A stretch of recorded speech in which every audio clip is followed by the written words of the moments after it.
Alright, mga Absat, nandito tayo kay Attorney Enzo Recto. Actually, naka-live siya ngayon with Secretary Liamas, mga Absat. Pero ito, pakinggan muna natin. Defensor, talak ng talak sa harap ng media, pero NBI, di pala makasatsat. Magdating sa NBI, tiklop talaga siya. O, sige, pakinggan natin to.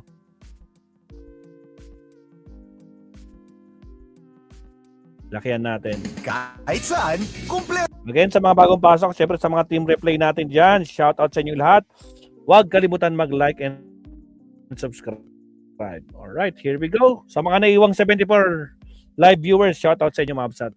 Alright, here we go. Defensor, talak ng talak. Enzo Recto, kalaban ang katiwalian at kasinungalingan, kakampi sa katotohanan at kabutihan.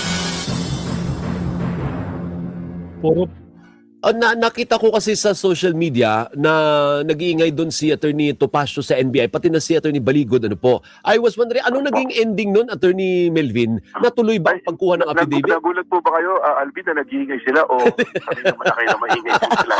Ikaw naman, oo.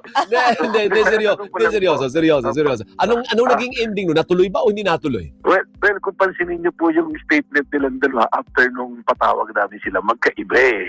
Yung isa po sinasabi, pumayag kami na isa-isa silang imbestigahan. Tama. Kahit na Sinabi nga ni Baligod, pumayag na kami na imbestigan silang isa-isa. Pero hindi pala totoo, Diyos ko, Lord, fake news na naman. hindi dapat. Yung isa naman na suspicious yung pag isa-isa mo silang inimbita. Doon pa lang po may inconsistencies na. Pero sa totoo po, nangyari kahapon, yung pong kay Mike Defensor tsaka doon sa asawa niya, nag-invoke sila ng right to silence. Yung hindi sila yung sa constitutional right po ba na sinasabi sa Bill of Rights, pwede kang hindi magsalita kung makukompromiso ka. Oo.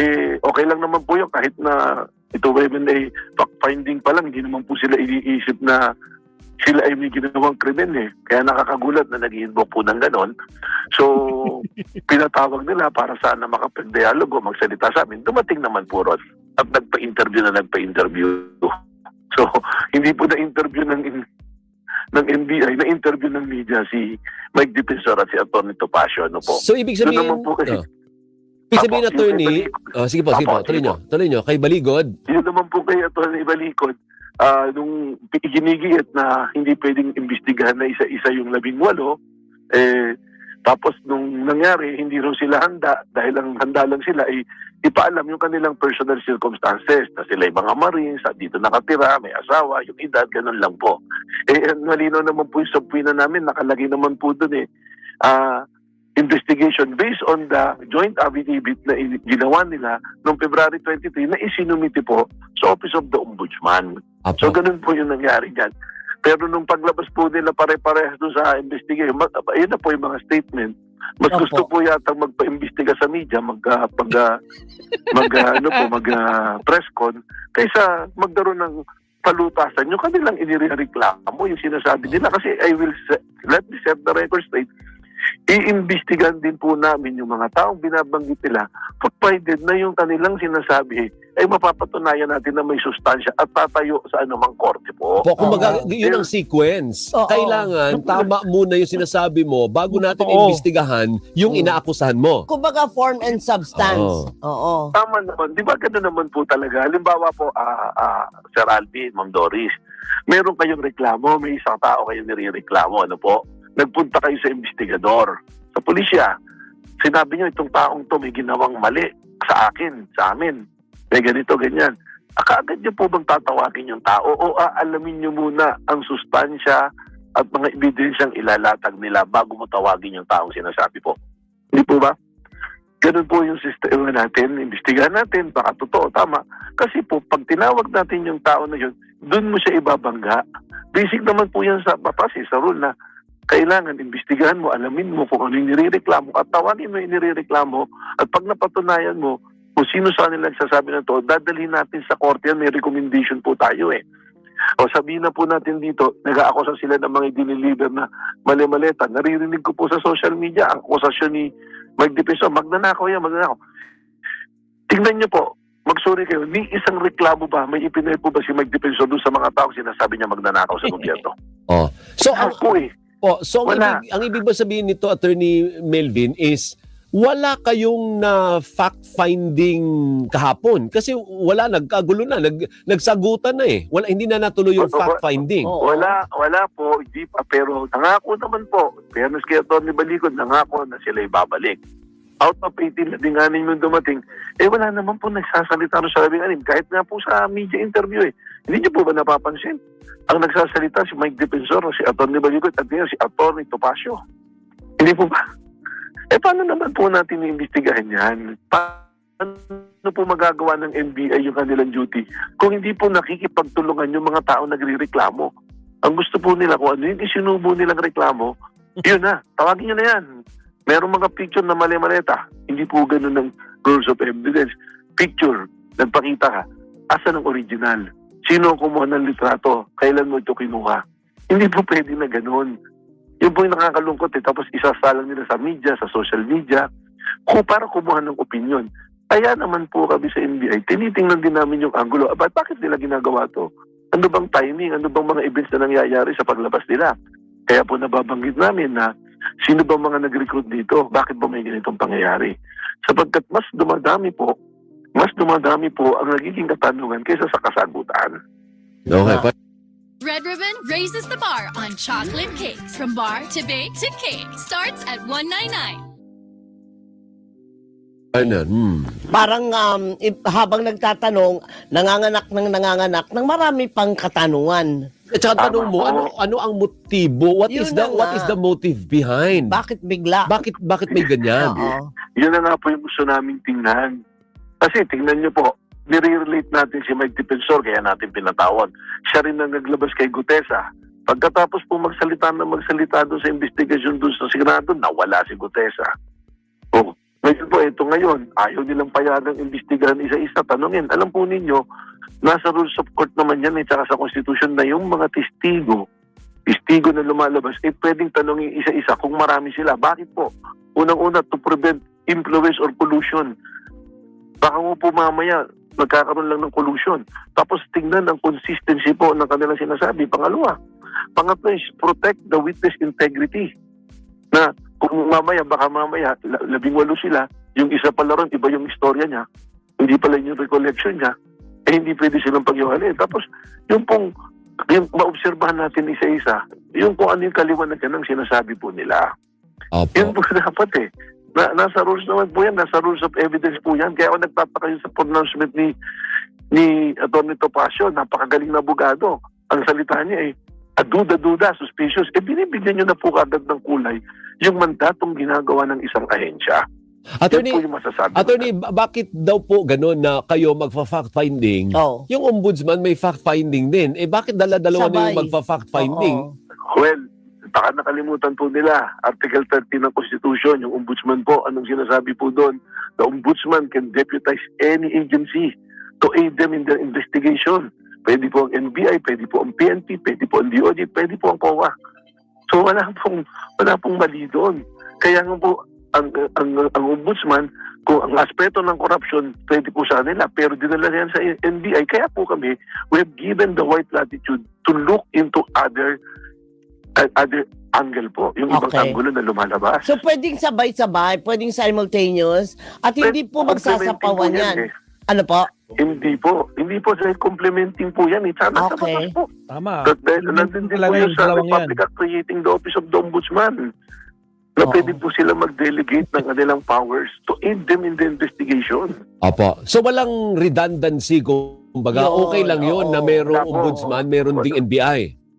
Wala pong redundancy. Kaya po ako sana po, sabihin natin kung ano yung tamang proseso sa tao. Huwag po natin gawin mangmang yung mga tao. Yan sila magaling, pag attorney. sila ng opinion, nakita nila lahat kung ano talaga yung dapat nabasehan po ng pagkilos. Okay. Attorney, is it possible na ito ay parte ng destabilization Yan. attempt sa administrasyon? Yung anggulong ganyan, iniimbestigahan rin po ba ng NBI? Yun nga po yung tinitingnan namin isang anggulo kasi yung timing na may hearing sa ICC, yung pong ganyan, may impeachment trial, magkakakonekta po at yung personalities na involved. Kaya may mga iba po kami personalities pang pinapatawag.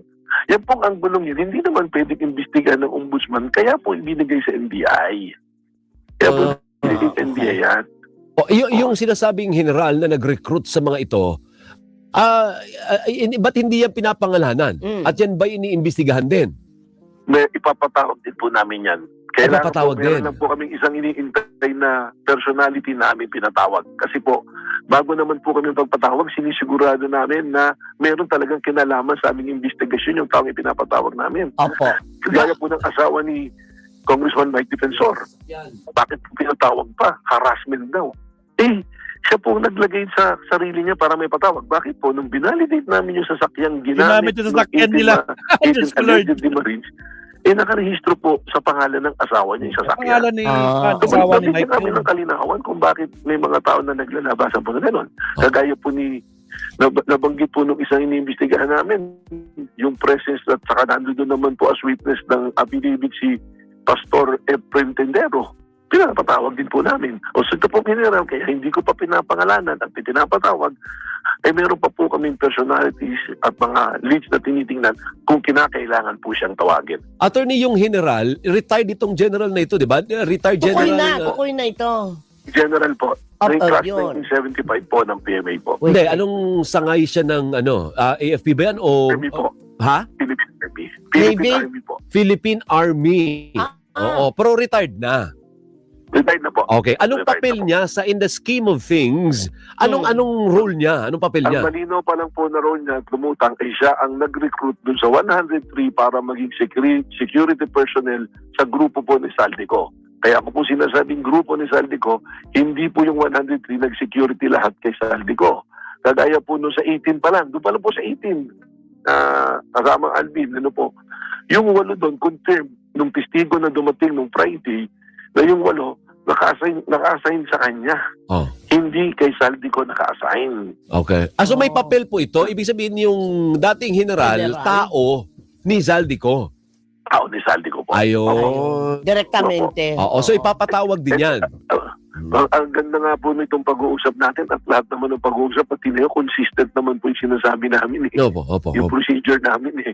Po. Kapag may protocol naman po sa NBI, in fact recorded naman po yung investigation kahapon sa NBI. Opo. So ano yung angulo, Attorney Melvin, na yung dating general ay ginamit ang 18 dating Marines para maggumawa ng kwento? Ganun ba ang angulo Hindi pa po tinitingnan? tayo ron. Kaya kung maalala niyo po, binabanggit ko na maaaring biktima ng kahirapan yung mga 18 Marines kaya nakagawa ng ganito kasi po meron pong lumalabas sa aming fact-finding na itong dating general na nag-recruit sa kanila dahil parang siya under sa kanya, empleyado, iniwanan ng 200 million ni Saldico to take care of this bodyguards na to habang wala siya. Pero nangyari daw po, ito ay yung bati sa testimony po, nasa record naman po ng aming investigasyon to, binigyan lang ng 50,000 ng isang beses lahat at hindi na pinatawag. Kaya 5 months after, nakakaranas ng kahirapan, biglang nalig po dito, lumabas silang ganyan.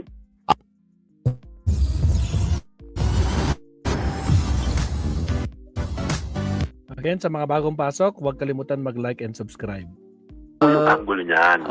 So parang nagkaunsehan. Nagkaunsehan. Oo. sa Yun lang, salita. nagkaunsehan. Tawag po dun sa legal section 11. Oo. Nagkaunsihan po kaya section 11. Ano? Oo. Hindi, yun yung sinasabi. Pero hindi natin sigurado kung totoo nga ganun ang Kaya nangyari. nga po tayo nag-iimbestigahan. Yun ang inimbestigahan.